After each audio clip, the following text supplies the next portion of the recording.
بسم اللہ الرحمن الرحیم۔ السلام علیکم ناظرین، آپ یوٹیوب چینل دیکھ رہے ہیں، میں عمران خان ہوں۔ سب سے پہلے تو جو لوگ شکوہ کرتے ہیں سوشل میڈیا پہ بہت زیادہ کہ پاکستانی نکلتے نہیں ہیں، اپنے حق کے لیے کھڑے نہیں ہوتے، خاص طور پہ وہ لوگ سوشل میڈیا پہ یہ بات کرتے رہتے ہیں، تو میں انہیں یہ بتاؤں کہ اس وقت آزاد کشمیر ہو یا بلوچستان ہو، لوگ کئی مقامات پر دھرنے دے کر بیٹھے ہیں اور اپنے جائز مطالبات یا اپنے حقوق کے لیے آواز اٹھا رہے ہیں۔ جو ان کے ساتھ ظلم اور زیادتی ہو رہی ہے وہ اس کے خلاف ڈٹ کر کھڑے ہیں۔ وہاں خواتین بھی ہیں، نوجوان بھی ہیں، بچے بھی ہیں، بزرگ بھی ہیں، اور اب سوشل میڈیا کی رسپانسبلٹی ہے کہ وہ ان کی آواز کو دنیا تک پہنچائے اور ان کی آواز بنے۔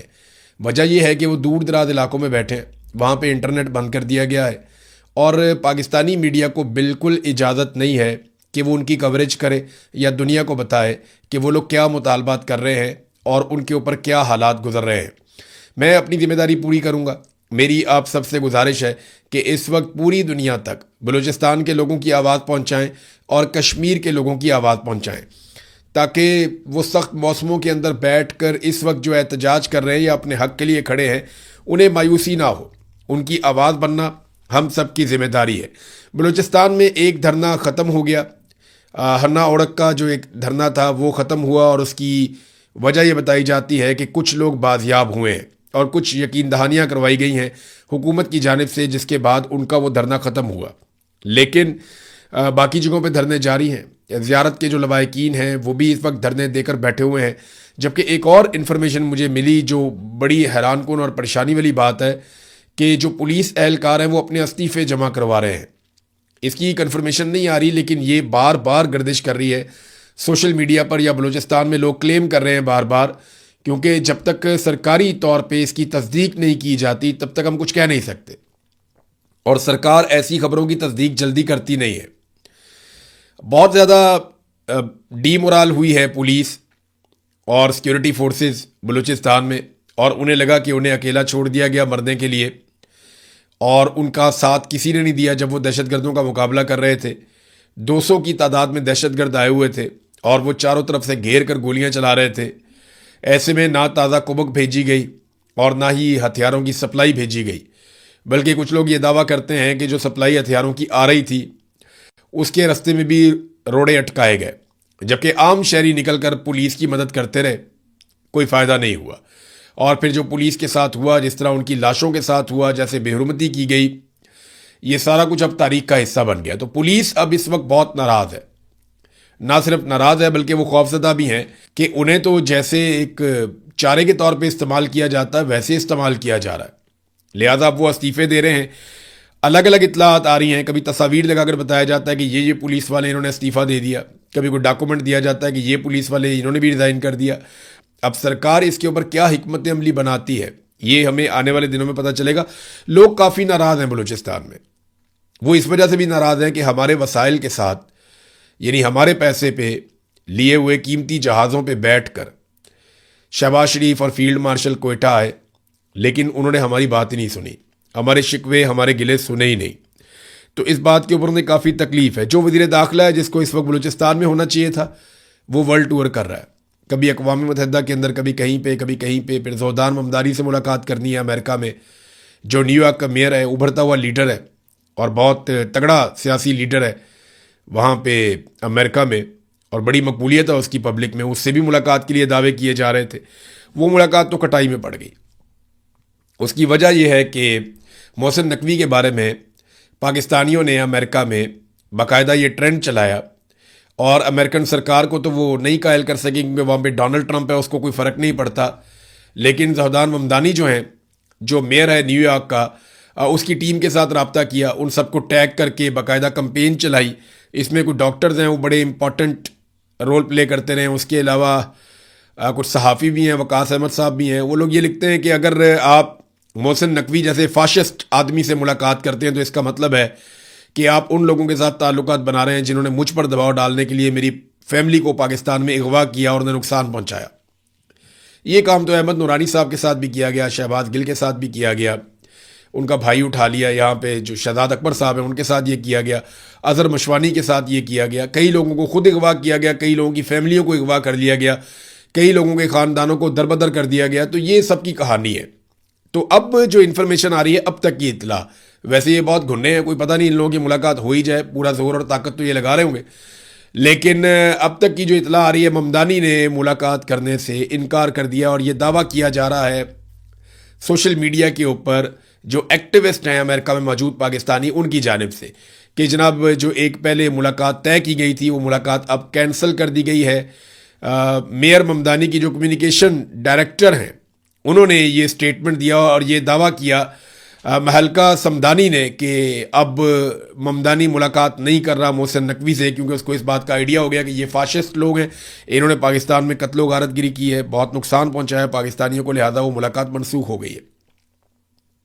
وزیر داخلہ کو اس وقت ہونا چاہیے تھا بلوچستان میں, لیکن وہ دنیا کا ٹور کر رہا ہے, کیونکہ عاصم منیر صاحب سے جو تعلق داری عزیز داری ہے وہ شوق پورے کرنے کے لیے. اس آدمی کو شوق تھا وزیر اعلیٰ بننے کا, 1 سال تک وزیر اعلیٰ رکھا گیا. اس آدمی کو شوق تھا کرکٹ کے میدانوں پہ راج کرنے کا, اس کو پی سی بی کا چیئرمین بنا دیا گیا.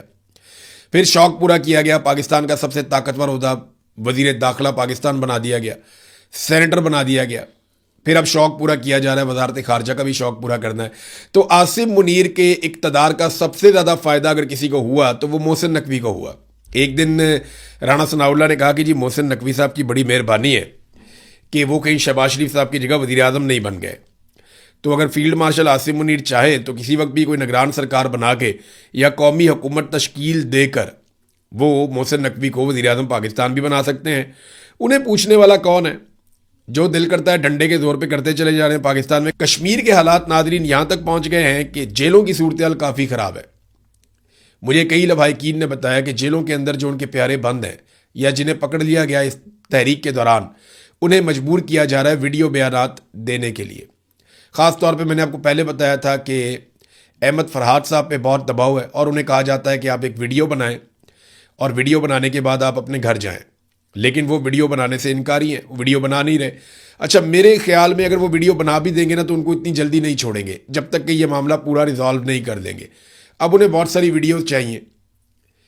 کریں گے وہ یہ کہ جس وقت آپریشن کریں گے ان ویڈیوز کو ساتھ چلائیں گے, عوام کے کچھ انٹرویوز ساتھ چلائیں گے سلیکٹیو قسم کے, کچھ سیاستدان اپنے لوگوں کو اکٹھا کریں گے, ان کے انٹرویوز کروائیں گے, تو یہ ثابت کرنے کی کوشش کریں گے جی کہ آزاد کشمیر تو کسی اور طرف کھڑا ہے, اور وہ جو لوگ گرفتار ہوئے تھے انہیں اپنی غلطی کا احساس بھی ہو گیا, اور بہت سارے لوگ قومی دھارے میں واپس آ گئے, تو یہ چند شر پسند ہیں, انہیں ہم نہیں چھوڑیں گے. تو اس قسم کا ایک تاثر بنایا جائے گا, جیسے ہمیشہ سے پاکستان کی ملٹری اسٹیبلشمنٹ تحریکوں کو کچلتی آئی ہے, عوامی امنگوں کے خلاف جو ہے وہ فیصلے کرتی آئی ہے, اور عوامی تحریکوں کو ہمیشہ انہوں نے اسی طریقے سے دبانے کی کوشش کی ہے, چاہے وہ بلوچستان ہو, چاہے وہ بنگلہ دیش ہو, چاہے وہ خیبر پختونخوا کے قبائلی علاقے ہوں. ابھی وہاں سے ایک ویڈیو آ رہی تھی, اس میں ٹی ٹی پی کے لوگ بیٹھے ہوئے ہیں ایک اسکول کے اندر, غالباً یہ جنوبی خیبر پختونخوا کی ویڈیو ہے, اور وہاں پہ ایک اسکول کے اندر بیٹھے ہوئے ہیں اور اسٹوڈنٹس کی جگہ پہ بیٹھ کے طالبان جو ہے وہ ہنسی مذاق کر رہے ہیں,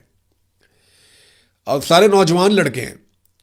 یعنی وہ مجھے یاد ہے آج سے چند سال پہلے کا ایک گانا 2016 کا ہے, تو یہ بچے تب چھوٹے بچے ہی ہوتے ہوں گے اس وقت, ابھی یہ نوجوان ہیں, یعنی 20 سال 25 سال کے لگ رہے تھے, کوئی 27 سال کا لگ رہا تھا, کوئی 25 سال کا, کوئی 20 سال کا, کوئی 18 سال کا, چھوٹی عمر کے لڑکے تھے, ہتھیاروں سے لیس وہاں بیٹھے ہوئے ہیں, بیٹھ کے وہاں پہ اسکول کے اندر تو قومی ترانہ بھی پڑھ رہے ہیں اور بلیک بورڈ کو استعمال کر رہے ہیں, مذاق کر رہے ہیں تعلیم کا. یہ وہ بچے ہیں جن کے بارے میں آئی ایس پی آر نے ایک دور میں ایک نغمہ جاری کیا تھا کہ مجھے دشمن کے بچوں کو پڑھانا ہے. یاد آیا آپ کو؟ اس سے پہلے ایک آیا تھا بڑا دشمن بنا پھرتا ہے جو بچوں سے لڑتا ہے. پھر ہم نے دیکھا کہ پاکستان کی ملٹری اسٹیبلشمنٹ خود ہی بچوں سے اور خواتین سے لڑ پڑی. لیکن پھر انہوں نے کہا جی مجھے دشمن کے بچوں کو پڑھانا ہے, اور وہ دشمن کے بچے جو ہیں وہ پڑھنے کے لیے آئے, بندوقوں سمیت اسکول کے اندر جا کے پڑھا لیں انہیں. یہ حالات جان بوجھ کر ایسا لگتا ہے کہ پیدا کیے جا رہے ہیں. افغانستان کی تو سرحدی سیل ہے, تو دہشت گرد آتے کہاں سے ہیں؟ یہ کہیں سے نہیں آتے, ان کو یہیں پہ سہولت دی جاتی ہے. یہ جو گڈ طالبان ہے نا, یہ ہے سارا مسئلہ. مجھے علی امین گنڈا پور نے یہ بات بڑے آسان طریقے سے سمجھائی تھی, اور باقاعدہ انہوں نے مجھے ایگزامپلز کوٹ کی تھیں. گنڈا پور نے مجھے کہا تھا کہ فوج کھیلتی ہے گڈ طالبان اور بیڈ طالبان کر کے. جو بیڈ طالبان ہیں ان کو یہ کہتے ہیں مارو, اور ان کو مار کے یہ دنیا کو بتاتے ہیں کہ جناب دیکھیں ہم کتنے اچھے لوگ ہیں. اور انہوں نے اپنے گڈ طالبان بھی رکھے ہوئے ہیں جن کے ذریعے سے یہ نظام کو کنٹرول کرتے ہیں اور جگہوں پہ قبضہ کرتے ہیں اور بڑے طریقے سے وسائل کو کنٹرول کرتے ہیں. اور جب لوگ ان کے راستے میں رکاوٹ بنتے ہیں تو یہ گٹ طالبان کو اس علاقے کے اندر بھیج دیتے ہیں. یہ بات مجھے علی امین گنڈا پور نے اس وقت بتائی جب وہ وزیر اعلیٰ پنجاب تھے. بہرحال اس وقت بلوچستان کے اندر استعفے آ رہے ہیں, بلوچستان کے اندر دھرنے چل رہے ہیں, کشمیر کے اندر بھی ایسی صورتحال چل رہی ہے. کشمیری اپنے حق کے لیے ڈٹ گئے ہیں. تو اب پاکستانیوں کی رسپانسبلٹی ہے کہ جہاں جہاں انہیں موقع ملے وہ کشمیریوں کی آواز پوری دنیا تک پہنچائیں. کشمیری خود بھی بڑے تگڑے زوردار طریقے سے اپنی آواز دنیا تک پہنچا رہے ہیں. ناظرین, خیبر پختونخوا میں جو مراعات والا بل آیا تھا, جو ایک قانون پاس کیا گیا, اس پہ گورنر خیبر پختونخوا نے بہت عجیب و غریب سٹیٹمنٹ دے دیا. گورنر نے کہا جی میں اس کے اوپر دستخط ہی نہیں کروں گا. گورنر نے یہ بھی کہا کہ نہ صرف میں اس کے اوپر دستخط نہیں کروں گا بلکہ میں اس کی مخالفت کروں گا, میں اس کے اوپر اختلافی نوٹ لکھوں گا. اس طرح کی باتیں گورنر خیبر پختونخوا نے کہیں. لیکن دراصل انہوں نے کیا کیا, یہ قسمت خان صاحب تو ڈاکومنٹ ساتھ لے کر آ گئے, انہوں نے سارا پول کھول دیا. معاملہ یہ ہوا کہ 30 اپریل کو یہ بل پاس کروایا گیا تھا اسمبلی سے. اس کے بعد یہ چلا گیا دستخط کے لیے گورنر کے پاس. تو گورنر کو اس وقت لکھنا چاہیے تھا اختلافی نوٹ, لیکن ٹھیک 6 دن کے بعد گورنر نے اس بل کے اوپر دستخط کر دیے 6 مئی کو. یعنی ان کے بعد 10 دن کا ٹائم تھا کہ 10 دن کے اندر اندر وہ اختلافی نوٹ لکھ کر نظر ثانی کے لیے اس قانون کو واپس بھجوا سکتے تھے. لیکن گورنر نے 6 مئی کو اس کے اوپر دستخط کر دیے اور اسے فوری طور پہ قانون بنا دیا اور اس کے بعد چپ کر کے بیٹھ گئے خاموشی سے. لیکن اب جب یہ معاملہ اٹھا, اور معاملہ اٹھایا کس نے, پاکستان تحریک انصاف نے اٹھایا. پاکستان تحریک انصاف کے ورکر نے جب رولا ڈالا کہ یہ کیا چور بازاری آپ نے کی ہے, آپ اتنے بڑے بڑے مفادات لے رہے ہیں, عمران خان جیل کے اندر بیٹھا ہوا ہے, عوام پس گئی ہے مہنگائی کی اور غربت کی چکی میں, اور آپ اتنے بڑے بڑے فائدے لے رہے ہیں. جب پاکستان تحریک انصاف کا کارکن کھڑا ہوا ہے اس ظلم کے خلاف, تو اب گورنر صاحب بھی اس میں فائدہ اٹھانے آ گئے اور ایک لیٹر بھی جاری کر دیا ہے جس کے اوپر تاریخ نہیں لکھی ہوئی کہ جناب میں تو اختلافی نوٹ لکھ چکا, میں تو اس کے بہت خلاف ہوں. لیکن 6 تاریخ کو جس نے دستخط کیے وہ کون تھا گورنر صاحب؟ یہ سوال قسمت خان صاحب نے اٹھایا اور بہت ٹھیک اٹھایا. یہ سارے اکٹھے ہیں, اقتدار کے حمام میں یہ سارے ننگے ہیں. یہ گورنر خیبر پختونخوا اب لوگوں کو یہ ثابت کرنے کی کوشش کریں جی میں تو بہت اچھا آدمی ہوں, میں تو اس طرح کے مفادات کے خلاف تھا.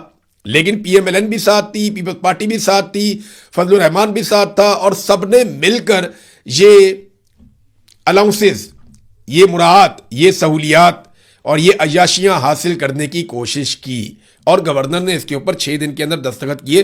اس وقت اختلاف نہیں کیا. اب جب رولا پڑ گیا تو آپ کہہ دیجیے جی اگر میرے پاس آیا تو میں دستخط نہیں کروں گا. جناب آپ 6 مئی کو دستخط کر چکے ہیں اس ڈاکومنٹ اور اس خبر کے مطابق.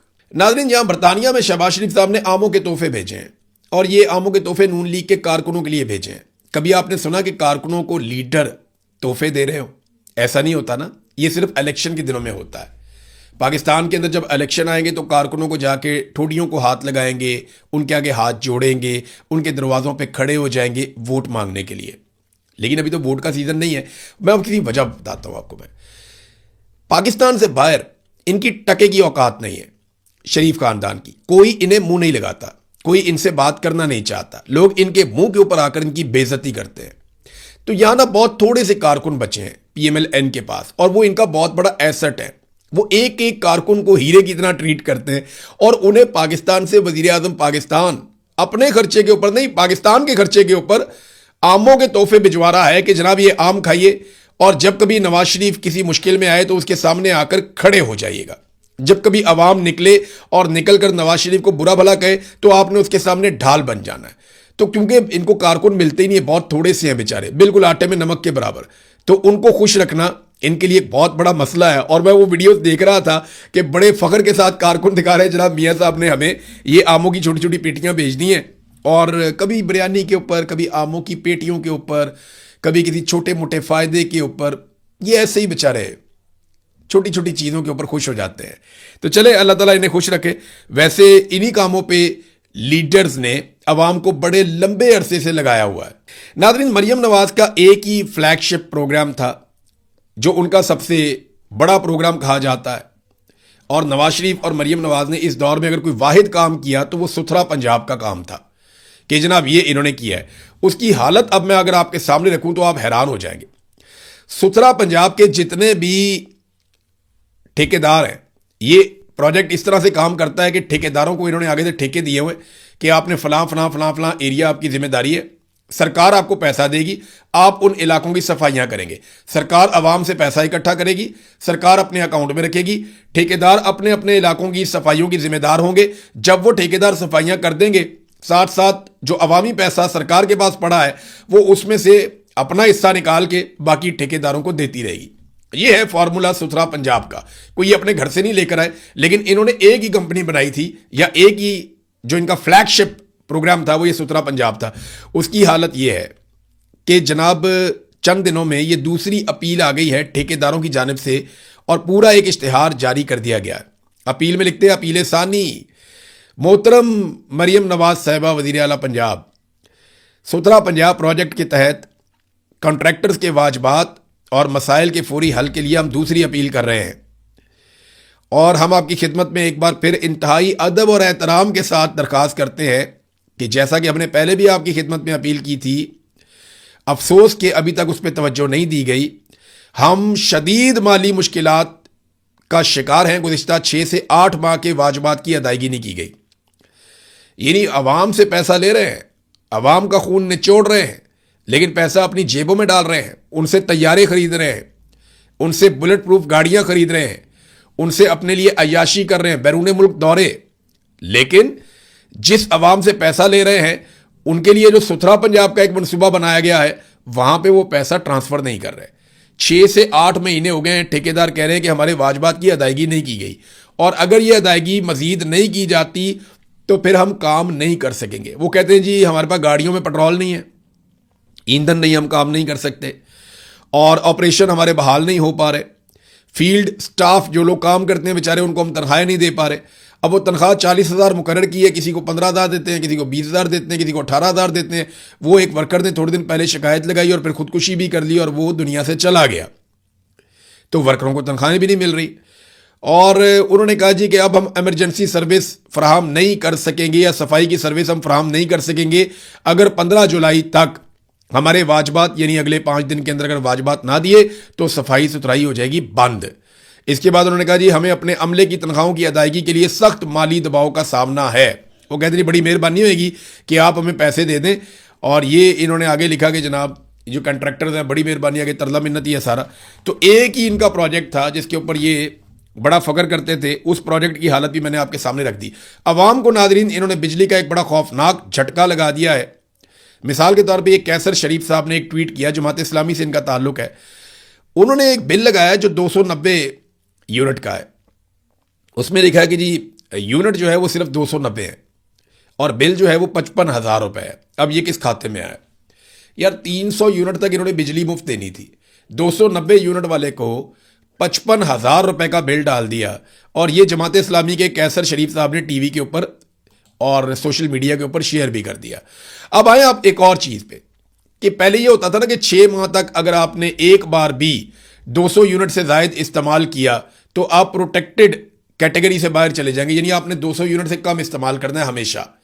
اگر 6 ماہ میں ایک دفعہ بھی آپ 200 یونٹ سے اوپر گئے تو آپ کو پروٹیکٹڈ کیٹیگری سے نکال دیا جائے گا, چاہے آپ 2 یونٹ بھی استعمال کریں اگلے مہینے, لیکن آپ کو بل مہنگا آئے گا. یہ ایک انہوں نے طریقہ کار بنایا ہوا تھا. اب وہ جو کیٹیگری ہے 6 ماہ والی وہ بھی ختم کر دی گئی, کیونکہ بہت سارے لوگوں نے اس بات کو یقینی بنایا کہ وہ ہر صورت 200 یونٹ سے نیچے ہی رہیں گے, اور وہ اس کیٹیگری میں آ گئے اور وہ اس کا فائدہ اٹھا رہے تھے.